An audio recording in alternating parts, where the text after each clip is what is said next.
موسم ډېر جانانه دی او سپي زوی ډېر سخت خفه دی ورسره لیلا نشته. دلته په سیړیانو باندې داسې خفه ناست دی د سپي زوی. ځان یې راته بالکل داسې خفه کړی دی که نه چې جواب قدر یې نه راکوي.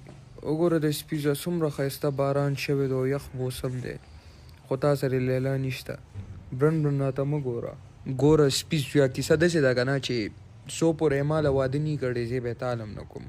پوه شوې که نه د سپي زویه ګوره دې کې د خفه کېدو خبره نشته. هغه خلک وایي که نه سنګل لایف از د بیسټ. ګوره بس تم ژوند نه خوند هله لکه واده کې څه دي چې ته پې دومره خفه کېږې. مخ یې رانه واړو کېله شو سړی رانه. ته راشه مړه ته ما ته مخامخ باندې خبر وکړه د اوږده مخ وکړه دې نیولې د سپي زویه.